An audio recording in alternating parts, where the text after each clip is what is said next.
Chief Executive-elect Carrie Lam pays visits to the 3 central government agencies in Hong Kong. All 3 drive chains of the escalator in Langham Place accident were broken.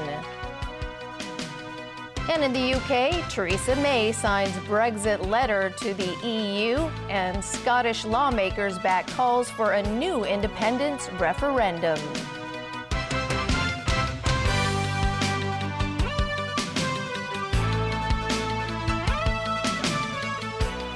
Good evening. Chief Executive-elect Carrie Lam has made visits to the 3 central government agencies in Hong Kong 3 days after her election victory.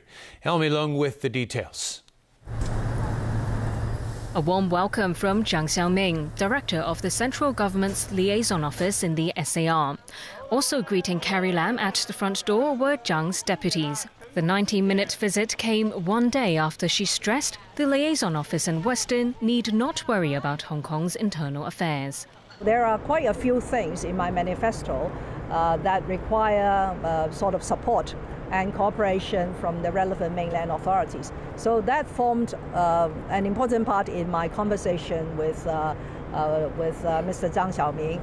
I have also shared with him that in the next term of government, all the things that we need to do and to lobby members of a legislative council should be done by the Hong Kong SAR government. Mr. Zhang readily agreed with my observation and my view.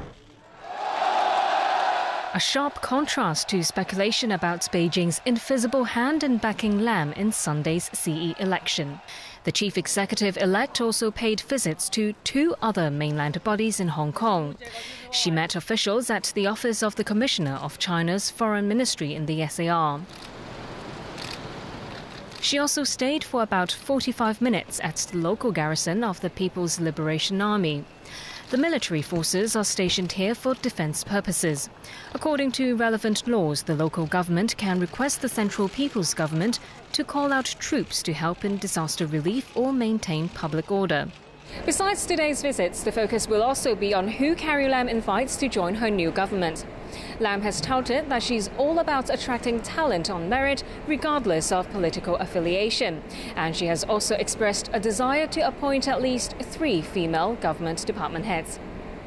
Elmi Leung, TVB News.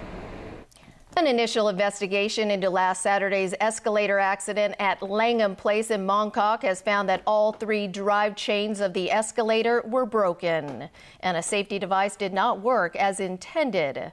Government engineers expect a full probe into the incident, which left 18 people hurt, will be completed in about 2 to 3 months. Caleb Leung has more. According to a preliminary report released by the Electrical and Mechanical Services Department, all 3 drive chains of the escalator in Langham Place were broken. The drive chain connects the driving gear of an escalator with the wheels of its steps. The report also found that the safety device that should have stopped the malfunctioning escalator was also out of order.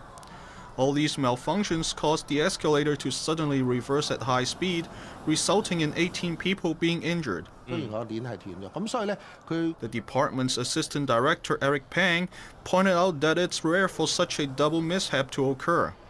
He added that government engineers will inspect the escalator parts to find the root cause of the incident. The inspection is expected to take 2 to 3 months. For its part, the escalator's manufacturer, Otis, said in a statement issued today that it's conducting safety inspections on all of its Hong Kong escalators that are above 15 meters in height. Those inspections are expected to be completed in the next 3 days. Otis added today that it believed only one of the drive chains had broken on the escalator at Langham Place. The escalator's last routine inspection was carried out just a couple of days before the mishap. As a safety precaution, the department today called on the public to hold the handrail when using escalators and discourage them from walking up and down the steps. Caleb Leung, TVB News. The central government in Beijing today confirmed it is holding a Taiwanese pro-democracy activist. Authorities say 42-year-old Li Mingche is being investigated on suspicion of pursuing activities harmful to national security. Li cleared immigration in Macau March 19th, but never showed up for a planned meeting later that day with a friend in Zhuhai. The State Council's Taiwan Affairs Office says Li is in good health, but has disclosed little else about his detention. Li's wife says he's innocent and is worried about how he's being treated. A colleague of Li's said he may have attracted the attention of the security services after he used WeChat to discuss China-Taiwan relations. Amnesty International says the detention raises fears Beijing is broadening its crackdown on legitimate activism. Residents of Australia's cyclone-battered northeast emerged from their homes today to witness the vast destruction left behind. Packing winds of 260 kilometers an hour, Cyclone Debbie uprooted trees, downed power lines, and flipped boats onto rocks. About 60,000 homes were left without power. Thousands of people took shelter as tourist resorts were pelted by wind gusts along the Great Barrier Reef. No deaths were reported. Australia's military sent supplies to the region as cleanup efforts began. Britain is set to formally file for divorce from the European Union, ending a 44-year relationship, following a Brexit referendum held 9 months ago. Meanwhile, Scottish lawmakers, upset with Britain's plan to leave the EU, voted to seek a new referendum on independence. Alan Booknia reports. British Prime Minister Theresa May signed the letter yesterday that the UK really is quitting the bloc it joined in 1973. Britain's envoy to the EU, Tim Barrow, will hand-deliver the letter to EU Council President Donald Tusk, formally triggering the Brexit process. Britain and the EU have 2 years to unpick a tapestry of rules, regulations, and agreements stitched together over the last 4 decades. Adding an unwelcome distraction to the process, Scottish lawmakers voted 69 to 59 to ask the UK government to sanction an independence vote to be held within the next 2 years. While Scotland rejected independence in a 2014 referendum, First Minister Nicola Sturgeon says Brexit altered conditions dramatically. I hope the United Kingdom government will respect the view of Parliament. This is simply about giving people in Scotland a choice. We agree that now is not the right time for that choice, but that choice should be available to people in Scotland when the terms of Brexit are clear. Outside Parliament, there was jubilation among independent supporters, some of whom voted to stay with the UK in 2014. Well, I'm quite happy about it because conditions have changed with Brexit. It's completely changed, put the thing on its head, and I think we should have another referendum. The British government swiftly responded that it would refuse to enter negotiations on the Scottish proposal.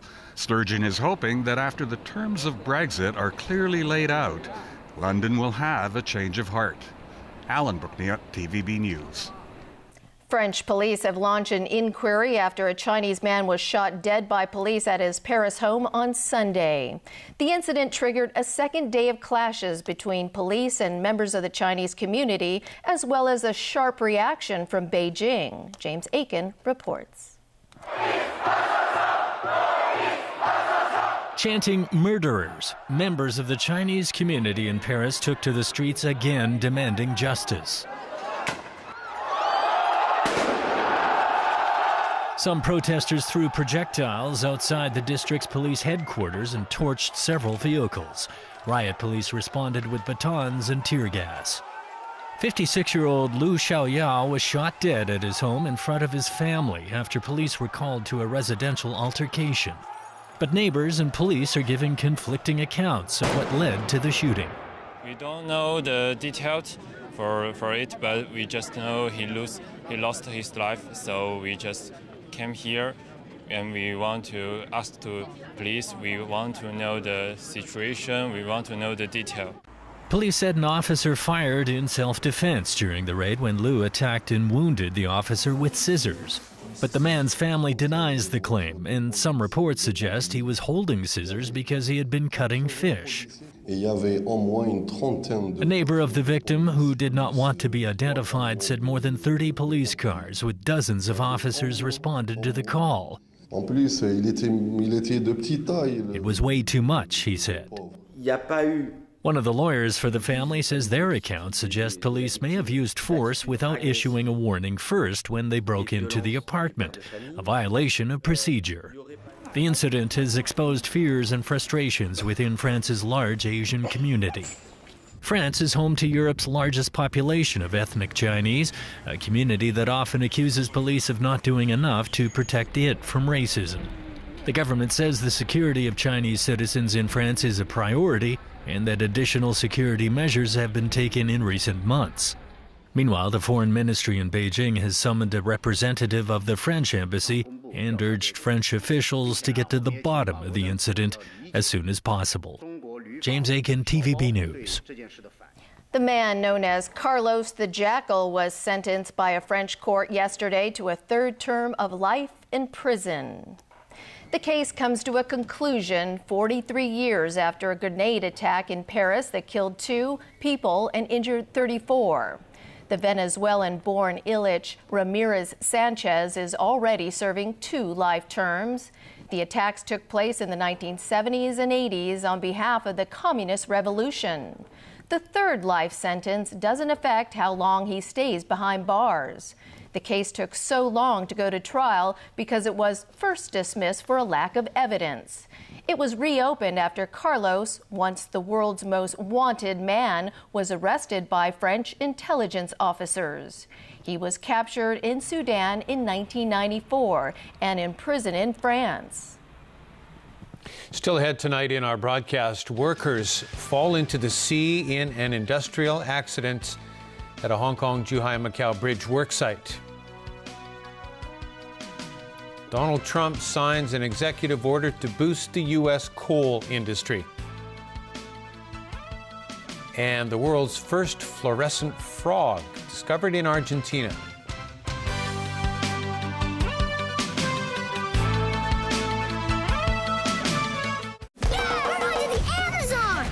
The city bird who just learned how to fly.